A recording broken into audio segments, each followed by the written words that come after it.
അസ്സലാമു അലൈക്കും. എല്ലാവർക്കും ഷീ സ്റ്റോറീസിൻ്റെ പുതിയൊരു വീഡിയോയിലേക്ക് സ്വാഗതം. അപ്പോൾ ഇന്ന് രണ്ടാമത്തെ നോമ്പിൻ്റെ വിശേഷങ്ങളായിട്ടാണ് വന്നിട്ടുള്ളത്. വീഡിയോ ആദ്യമായിട്ട് കാണുന്നവരുണ്ടെങ്കിൽ ചാനലൊന്ന് സബ്സ്ക്രൈബ് ചെയ്യുക. അതിൻ്റെ കൂടെ തന്നെ താഴെ കാണുന്ന ബെല്ലൈക്കൺ ഒന്ന് ക്ലിക്ക് ചെയ്യുക. അതുപോലെ തന്നെ ലൈക്ക് ചെയ്തിട്ടൊന്ന് സപ്പോർട്ട് ചെയ്യണേ. ഇപ്പോൾ രണ്ടാമത്തെ നോമ്പിന് സമൂസ ഉണ്ടാക്കാമെന്ന് വിചാരിച്ചു. സമൂസ ഷീറ്റൊക്കെ നോമ്പിൻ്റെ തലേന്ന് തന്നെ ഉണ്ടാക്കി വെച്ചിട്ടുണ്ടായിരുന്നു. അത് സമൂസക്ക് വേണ്ടിയുള്ള പച്ചക്കറികൾ ചിക്കനൊക്കെ ഒന്ന് റെഡിയാക്കി വെച്ചിട്ടുണ്ട്.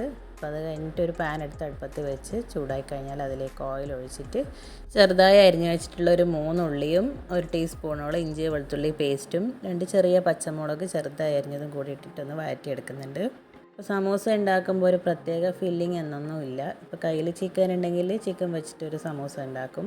ഇപ്പോൾ പച്ചക്കറികൾ മാത്രമാണെങ്കിൽ അത് വെച്ചിട്ട്, അല്ലെങ്കിൽ മുട്ട വെച്ചിട്ട്. ഇതിന് മുന്നേ ഞാൻ മുരിങ്ങ ഇല വെച്ചിട്ട് വരെ സമൂസയുടെ റെസിപ്പി ഇട്ടിട്ടുണ്ടായിരുന്നു. അപ്പോൾ ആ റെസിപ്പികളൊക്കെ ഞാൻ ഈ വീഡിയോയുടെ താഴെ ഡിസ്ക്രിപ്ഷൻ ബോക്സിൽ ലിങ്ക് ഷെയർ ചെയ്യുന്നതായിരിക്കും. ഉള്ളി വാടാൻ വേണ്ടിയിട്ട് ഞാൻ അല്പം ഉപ്പിട്ട് കൊടുത്തിട്ടുണ്ട്. പിന്നെ നന്നായിട്ട് ഉള്ളി ഒന്ന് വാട്ടിയെടുക്കണം. ഉള്ളി വാടി വന്നിട്ടുണ്ട്. ഇനി ഇതിലേക്ക് അരിഞ്ഞ് വെച്ചിട്ടുള്ള ഒരു 1.5 കപ്പ് ക്യാബേജ് ഇട്ട് കൊടുക്കാം.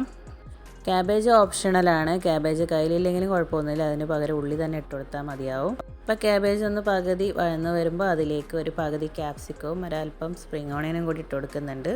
അപ്പോൾ ക്യാപ്സിക്കൊക്കെ ഇടുമ്പം വേറെ തന്നെ ടേസ്റ്റ് ഉണ്ടാവും. അപ്പോൾ അത് കയ്യിലുണ്ടെങ്കിൽ ഇട്ട് കൊടുക്കുക. സ്പ്രിംഗ് ഓണിയൻ ഇല്ലെങ്കിലും കുഴപ്പമൊന്നുമില്ല. അപ്പോൾ ഇതൊക്കെ ഒരു പകുതി വേവാകുന്നത് വരെ നമുക്ക് വഴറ്റിയെടുത്താൽ മതിയാവും. ഇനി ഇതിലേക്ക് 1 ടീസ്പൂൺ ചിക്കൻ മസാലയും 1 ടീസ്പൂൺ മുളക് പൊടിയും 1/2 ടീസ്പൂൺ മഞ്ഞൾ പൊടിയും പിന്നെ 1/2 ടീസ്പൂണിൽ കുരുമുളക് പൊടിയും ഇട്ട് കൊടുക്കാം. അപ്പോൾ ആ പൊടിയുടെ ഒരു പച്ചമണം മാറുന്നത് വരെ ഒന്ന് വഴറ്റി കൊടുക്കാം. നമ്മൾ ക്യാബേജൊക്കെ എപ്പോഴും ഉപയോഗിക്കുമ്പോൾ കുറച്ച് സമയം ഉപ്പിട്ട വെള്ളത്തിൽ അരിഞ്ഞ് വെച്ചിരുന്നാൽ നല്ലതാണ്. ഇപ്പോൾ കുക്ക് ചെയ്യാൻ പോകുന്ന സമയത്ത് വെള്ളത്തിൽ നിന്ന് ഊറ്റിയെടുത്താൽ മതിയാവും. അപ്പോൾ പൊടികളൊക്കെ ഒന്ന് ചൂടായി വന്നിട്ടുണ്ട്. ഇനി ഇതിലേക്ക് ചിക്കൻ ഇട്ട് കൊടുക്കാം. അപ്പോൾ ചിക്കന് ബോൺലെസ് ചിക്കനിൽ അല്പം മഞ്ഞളും ഉപ്പും ഇത്തിരി മുളക് പൊടിയും കൂടി ഇട്ട് വേവിച്ചെടുത്തിട്ടുള്ള ചിക്കനാണ്. അത് ഇതുപോലെ ഒന്ന് കത്തി വെച്ചിട്ട് ജസ്റ്റ് ഒന്ന് പൊടി പോലെ അരിഞ്ഞിട്ടാണ് ഇട്ട് കൊടുത്തിട്ടുള്ളത്. അതിൻ്റെ കൂടെ അല്പം മല്ലിയില കൂടി മുറിച്ചിട്ടിട്ട് നന്നായിട്ടൊന്ന് ഇളക്കുന്നുണ്ട്. ഇനി ഇതൊരു 2 മിനിറ്റ് നേരം ചെറിയ തീയിൽ നമുക്ക് വെച്ചിരിക്കാം. എന്നാൽ മാത്രമേ ആ മസാലയും ചിക്കനൊക്കെ നല്ല രീതിയിലൊന്ന് മിക്സായി കിട്ടുള്ളൂ. നമ്മുടെ ഫില്ലിങ് ഇവിടെ റെഡി ആയിട്ടുണ്ട്. ഇനി ഫ്രിഡ്ജിൽ നമ്മൾ സ്റ്റോർ ചെയ്ത് വെച്ചിട്ടുള്ള സമൂസ ഷീറ്റ് പുറത്തെടുത്തിട്ടുണ്ട്. ഇപ്പോൾ ഫ്രിഡ്ജിൽ താഴത്തെ ഭാഗത്താണ് ഞാനിത് സ്റ്റോർ ചെയ്തിട്ടുണ്ടായിരുന്നത്. ഇപ്പോൾ ഫ്രീസറിൽ വെച്ച ഷീറ്റാണെങ്കിൽ ഒരു അരമണിക്കൂർ മുന്നെയെങ്കിലും നമ്മൾ പുറത്തെടുത്ത് വെക്കേണ്ടതാണ്. ഇപ്പോൾ സമൂസ ഉണ്ടാക്കുന്നതിന് മുന്നേ തന്നെ മൈദേൻ്റെ ഒരു മിക്സ് ഉണ്ടാക്കി എടുക്കുന്നുണ്ട്. അപ്പോൾ ഒരു ബൗളിലേക്ക് അല്പം മൈദയും അതിനുള്ള ഉപ്പും ഇത്തിരി വെള്ളവും കൂടി ഒഴിച്ചിട്ട് നല്ലൊരു ക്രീം രൂപത്തിലാക്കിയിട്ടൊന്ന് മിക്സ് ചെയ്തെടുക്കണം. ഇപ്പോൾ ഫ്രിഡ്ജിൽ വെച്ച സമൂസ ഷീറ്റൊക്കെ ചില സമയത്ത് ഡ്രൈ ആയിട്ട് സൈഡൊക്കെ പൊട്ടിപ്പോകാൻ സാധ്യതയുണ്ട്. അങ്ങനെ ഉണ്ടെങ്കിൽ കുഴപ്പമൊന്നുമില്ല. ഈ ഒരു ബാറ്ററിൽ തന്നെ മുക്കിയിട്ട് പൊരിച്ചെടുത്താലും മതിയാവും. ഇനി ഓരോ ഷീറ്റായിട്ട് എടുത്തിട്ട് അതിനെ കോർണറിൽ ഒന്ന് ഇതുപോലെ മടക്കി കൊടുത്ത് തിരിച്ചും ഇപ്പുറത്തെ ഭാഗത്ത് ഒന്നും കൂടി മടക്കി അതിലേക്ക് ഫില്ലിങ് വെച്ച് കൊടുക്കാം.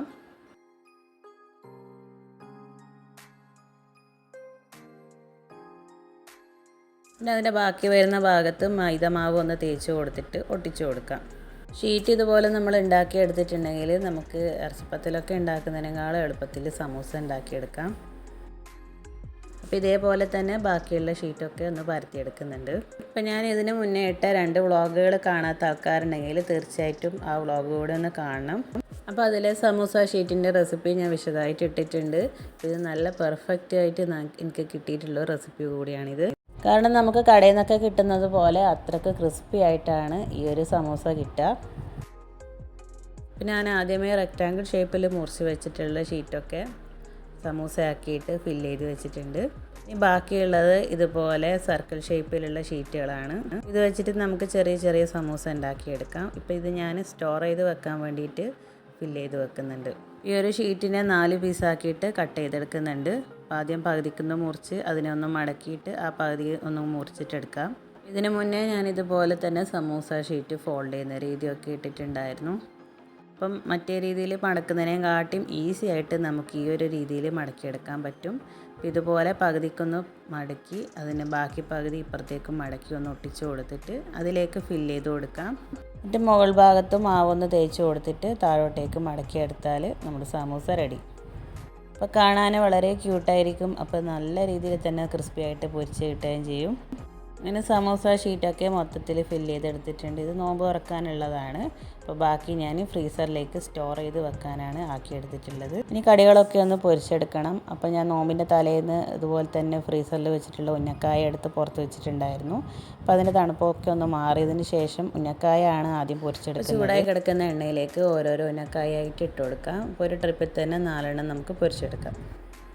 അപ്പോൾ ഓരോ സൈഡും ആവുന്നതിനനുസരിച്ചിട്ട് തിരിച്ചു മറിച്ച് ഇട്ട് കൊടുക്കാം. എന്നാലേ നമുക്ക് ഒരേ കളറിൽ തന്നെ കിട്ടാൻ.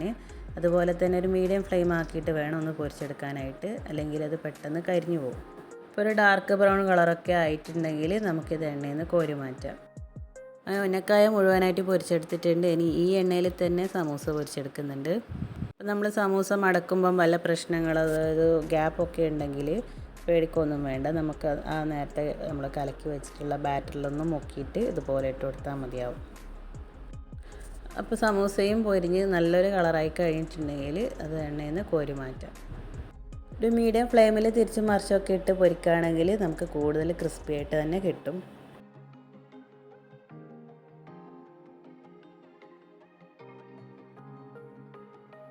അതുപോലെ തന്നെ ഞാൻ എപ്പോൾ ചെയ്യുന്ന പണിയാണ്. ഇപ്പോൾ ഷീറ്റൊക്കെ ബാക്കിയൊക്കെ ആവുകയാണെങ്കിൽ ഇതുപോലെ കട്ട് ചെയ്തിട്ട് അതിനെ ഒന്ന് പൊരിച്ചെടുക്കും.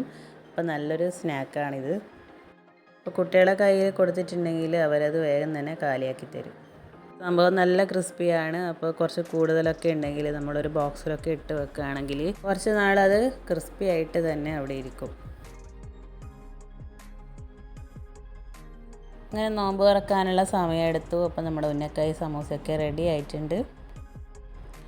സമൂസ പൊട്ടിക്കുമ്പോൾ തന്നെ അതിൻ്റെ ഒച്ച കേൾക്കുമ്പോൾ മനസ്സിലാവും അത് എത്രത്തോളം ക്രിസ്പി ആണെന്ന്. അപ്പോൾ ഇത്രയേ ഉള്ളൂ ഇന്നത്തെ വിശേഷം. അപ്പോൾ ഇഷ്ടമായിട്ടുണ്ടെങ്കിൽ തീർച്ചയായിട്ടും എല്ലാവരും ഒന്ന് ലൈക്ക് ചെയ്യുക. ഇപ്പോൾ നോമ്പ് തുറക്കാൻ കുടിക്കാൻ വേണ്ടിയിട്ട് ബത്തക്ക കലക്കിയിട്ട് അതിൽ അല്പം റൂബ്സ് ഒഴിച്ചിട്ട് എടുത്തിട്ടുള്ളതാണ്. പിന്നെ നമ്മുടെ 2 കടിയും കൂടെ വെള്ളവും ഫ്രൂട്ട്സും. അപ്പോൾ നമ്മുടെ ഇടത്തരക്കാരുടെ നോമ്പ് തുറ ഇങ്ങനെയൊക്കെയാണ്. നിങ്ങൾക്ക് ഇഷ്ടമായിട്ടുണ്ടെങ്കിൽ എല്ലാവരും ഒന്ന് സപ്പോർട്ട് ചെയ്യുക. അപ്പോൾ എല്ലാവർക്കും ഇതേപോലെ നല്ല രീതിയിൽ നല്ല ഭക്ഷണങ്ങൾ കഴിക്കാനും നോമ്പെടുക്കാനുള്ള ആരോഗ്യവും ആഫിയത്ത് കഴിവൊക്കെ തരട്ടെ എന്ന് ഞാൻ പ്രാർത്ഥിക്കുന്നു. അപ്പോൾ ഇനിയും സിമ്പിളായിട്ടുള്ള വീഡിയോസിന് വേണ്ടി stay tune she stories. Thanks for watching.